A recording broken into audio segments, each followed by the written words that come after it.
বহুতো ছাত্ৰ ছাত্ৰীয়ে প্ৰজ্ঞান ভাৰতী আঁচনি ৰিলেটেড বহুতো কুৱেশ্যন সুধি আছিলে। ইয়াৰে অফিচিয়েল আপডেট আহি গৈছে।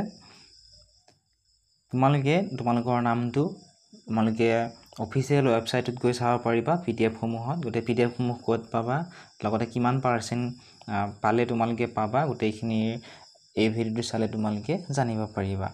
ইয়াতে চোৱা, এইবাৰ ছাত্ৰ দিব ৭,৯৩৮ গৰাকী ছাত্ৰক আৰু ছাত্ৰীক দিব ৪০,৭৩৫ গৰাকীক, মুঠ ৪৮,৬৭৩ গৰাকী ছাত্ৰ ছাত্ৰীক প্ৰজ্ঞান ভাৰতী আঁচনিৰ অধীনত ডক্টৰ বাণীকান্ত কাকতি মেধা বঁটা দিয়া হ'ব।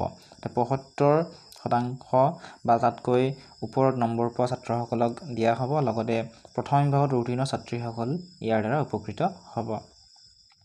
বহুতো ছাত্ৰ ছাত্ৰীয়ে সুধিছিলে যে ড্ৰপ বা বেটাৰমেণ্ট পৰীক্ষা যিসকল ছাত্ৰ ছাত্ৰীয়ে দিছিলে তেওঁলোকে এই আঁচনিৰ আওতাত পৰিবনে নাই। তলত চোৱা, একেবাৰে শেষত উল্লেখ কৰা আছে যে যিসকল ছাত্ৰ ছাত্ৰীয়ে ড্ৰপ বা বেটাৰমেণ্ট দিছিল তেওঁলোকে এই আঁচনিৰ আওতাত নপৰিব। ড্ৰপ বা বেটাৰমেণ্ট দিয়াসকলে তোমালোকে নোপোৱা। এই বঁটাৰ বাবে নিয়মীয়াকৈ দ্বাদশ শ্ৰেণী উত্তীৰ্ণ হোৱাসকলকহে যোগ্য বিবেচিত হ'ব।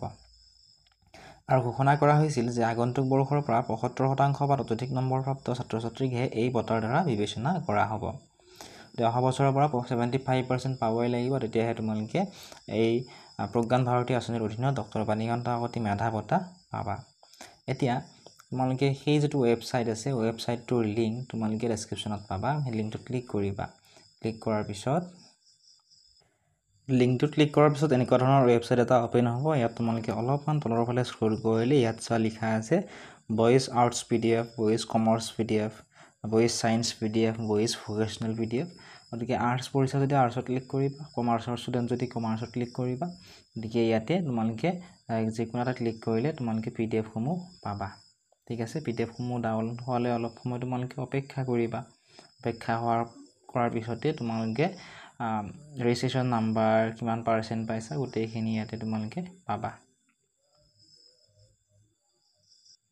ইয়াৰ ৰিলেটেড যদি তোমালোকৰ কিবা সুধিবলগীয়া আছে কমেণ্ট ছেকশ্যনত কমেণ্ট কৰি সুধিব পাৰিবা। চেনেলটো যদি ছাবস্ক্ৰাইব কৰা নাই ছাবস্ক্ৰাইব কৰি দিবা।